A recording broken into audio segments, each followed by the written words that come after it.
ನಮಸ್ಕಾರ ಎಲ್ಲರಿಗೂ.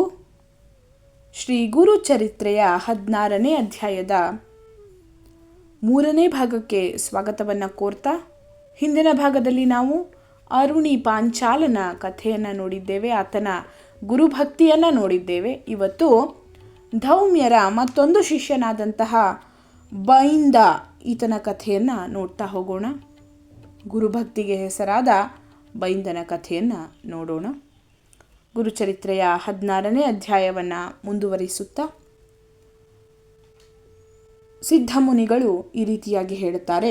ಎಲೈ ಬ್ರಾಹ್ಮಣ ಮುನಿಯೇ, ಇನ್ನು ಧೌಮ್ಯ ಋಷಿಗಳ 2ನೇಯ ಶಿಷ್ಯನಾದ ಬೈಂದನ ಕಥೆಯನ್ನು ಹೇಳುತ್ತೇವೆ, ಲಕ್ಷ್ಯಗೊಟ್ಟು ಕೇಳು ಎಂದು ತಿಳಿಸಿದ ಗುರುಗಳು ಆತನಿಗೆ 2ನೇ ಶಿಷ್ಯನ ಚರಿತ್ರೆಯನ್ನು ಹೇಳತೊಡಗಿದರು.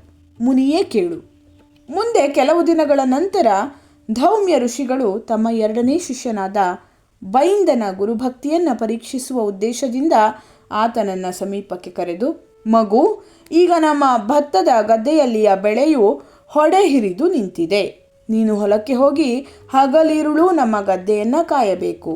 ಬೆಳೆಯು ಮಾಗಿದ ನಂತರ ಅದನ್ನು ಒಕ್ಕಲಿ ಮಾಡಿ ಧಾನ್ಯಗಳನ್ನೆಲ್ಲ ಮನೆಗೆ ತರಬೇಕು ಎಂದು ಆಜ್ಞೆ ಮಾಡಿದರು. ಗುರುವಾಜ್ಞೆ ಆಗುವುದೊಂದೇ ತಡ. ಬೈಂದನು ಆಗಲಿ ಗುರುಗಳೇ ಎಂದು ಅವರಿಗೆ ಸಾಷ್ಟಾಂಗ ನಮಸ್ಕಾರ ಮಾಡಿ ಗದ್ದೆಗೆ ಹೊರಟನು. ಭತ್ತದ ಬೆಳೆಯು ಚೆನ್ನಾಗಿ ಮಾಗುವವರೆಗೆ ಅದನ್ನು ರಕ್ಷಣೆ ಮಾಡಿ ನಂತರ ಕಣವನ್ನು ತಯಾರಿಸಿ ಅದರ ಒಕ್ಕಲಿಯನ್ನು ಮಾಡಿದನು. ನಂತರ ಭತ್ತವನ್ನು ರಾಶಿ ಮಾಡಿ ಗುರುಗಳ ಆಶ್ರಮಕ್ಕೆ ಬಂದು, ಗುರುಗಳೇ, ಭತ್ತದ ರಾಶಿಯಂತೂ ಸಿದ್ಧವಾಗಿದೆ, ಇನ್ನು ಆ ಕಾಳುಗಳನ್ನು ಆಶ್ರಮಕ್ಕೆ ತರಿಸುವ ವ್ಯವಸ್ಥೆ ಮಾಡಬೇಕಾಗಿದೆ ಎಂದು ವಿನಯದಿಂದ ತಿಳಿಸಿ ನಮಸ್ಕರಿಸಿದನು. ಹಾಗೂ ರಾಶಿಯನ್ನು ತರುವುದಕ್ಕೆ ಆಜ್ಞೆಯಾಗಬೇಕೆಂದು ಪ್ರಾರ್ಥಿಸಿಕೊಂಡನು. ಶಿಷ್ಯನ ಕಾರ್ಯದಕ್ಷತೆಗಾಗಿ ಸಂತೋಷಪಟ್ಟ ಗುರುಗಳು, ವತ್ಸ, ನೀನು ತುಂಬ ಕಷ್ಟಪಟ್ಟಿರುವಿ, ಇನ್ನು ಆ ರಾಶಿಯನ್ನಷ್ಟು ಆಶ್ರಮಕ್ಕೆ ತಂದು ಮುಟ್ಟಿಸಿಬಿಟ್ಟರೆ ನಿನ್ನ ಕರ್ತವ್ಯ ತೀರಿದಂತಾಗುತ್ತದೆ. ಇಲ್ಲಿ ಒಂದು ಬಂಡಿ ಹಾಗೂ 1 ಕೋಣಗಳಿವೆ, ಇವನ್ನೇ ಹೂಡಿಕೊಂಡು ಹೋಗಿ ರಾಶಿಯನ್ನು ಆಶ್ರಮಕ್ಕೆ ಹೇರಿಕೊಂಡು ಬಂದು ಬಿಡು ಎಂದು ಅಪ್ಪಣೆ ಕೊಡಿಸಿದರು. ಬಂಡಿಗೆ ಒಂದು ಬದಿಗೆ ಹೂಡುವುದಕ್ಕೆ ಮಾತ್ರ 1 ಕೋಣವಿದ್ದುದರಿಂದ ಬೈಂದನು ಇನ್ನೊಂದು ಬದಿಯ ನೊಗವನ್ನು ತಾನೇ ಹೆಗಲ ಮೇಲೆ ಹೊತ್ತು ಕೋಣನೊಂದಿಗೆ ಬಂಡಿಯನ್ನು ಎಳೆಯುತ್ತಾ ಗದ್ದೆಗೆ ತಂದು ಮುಟ್ಟಿಸಿದನು.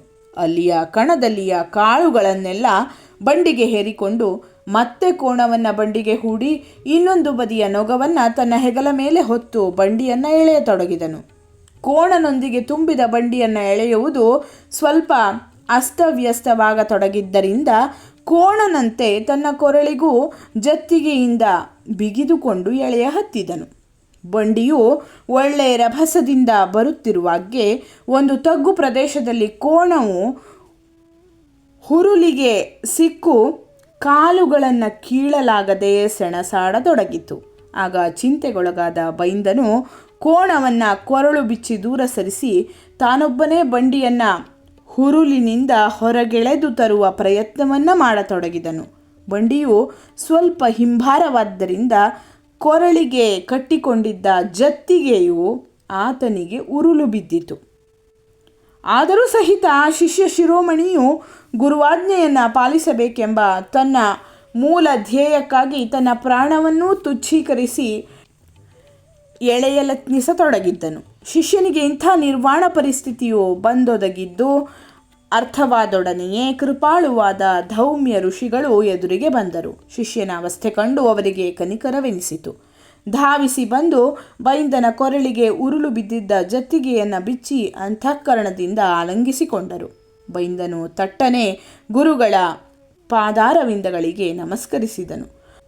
ಗುರುಗಳು ತುಂಬು ಹೃದಯದಿಂದ, ವತ್ಸ, ನೀನು ವೇದವಿದ್ಯಾ ಪಾರಂಗತನಾಗು ಎಂದು ವರ ನೀಡಿ ಆಶೀರ್ವದಿಸಿದರು. ತತ್ಕ್ಷಣವೇ ಬೈಂದನಿಗೆ ವೇದಶಾಸ್ತ್ರ ವ್ಯಾಕರಣಾದಿ ಸರ್ವ ವಿದ್ಯೆಗಳೂ ಮುಖೋದ್ಗತವಾದವು. ನಂತರ ಆತನು ಗುರುವಾಜ್ಞೆ ಪಡೆದು ತನ್ನ ಮನೆಗೆ ಹೋಗಿ ಗೃಹಸ್ಥ ಧರ್ಮ ಸ್ವೀಕರಿಸಿ ಸುಖದಿಂದ ಬಾಳತೊಡಗಿದನು.